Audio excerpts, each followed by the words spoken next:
Bliža se peta, zdaj že kar malce jubilejna noč erotičnega filma Kinosloga Retro Sex.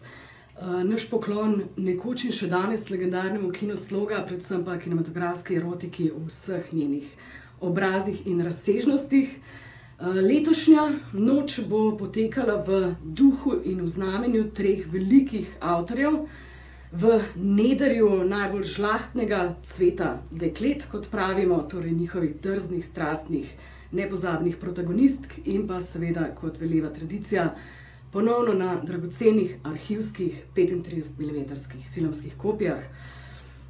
Začenjamo s poslednjim filmom velikega mojstra finske klasične melodrame Teovom Tulijom in njegovo Sensuelo. Poslednji film Teova Tulija, toda prvi primerek filmske erotike iz sicer že pregovorno zadržane Finske. V Sensueli srečamo nedolžno Laponko Lajlo, ki se najprej usodno zaljubi v plavookega nacističnega pilota Hansa, potem se v njej prebudijo vse speče in kipeče strasti in iz Lajle se spremeni v Sensuelo.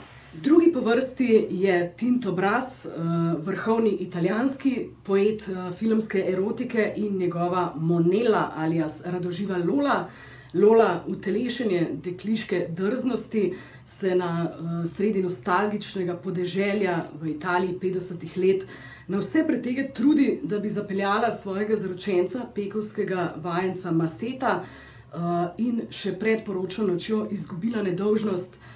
Te težave pa nikakor nimajo protagonistke naše polnočne ekstravagance, avtomehaničarke ali garage girls Garyja Graverja, ki se na vse pretege trudijo, da bi našle in popravili kakšen pokvarjen avto, pa na vsakem koraku najdejo samo pokvarjene moške.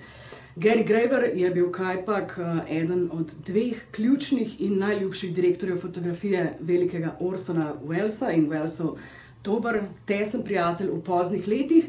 Pod svojim nom de guerre, Robert McCallum, pa je, kot pravijo v LA-ju, na drugi strani hriba, torej v Silikonski dolini, domu ameriške pornografske industrije, v 70. in 80. letih ustvaril eno najbolj plodovitih in zanimivih filmografij zlate dobe ameriškega porna. Torej, pišite za uho 2. februar od 19. ure dalje Kinosloga Retro Sex, noč erotičnega filma.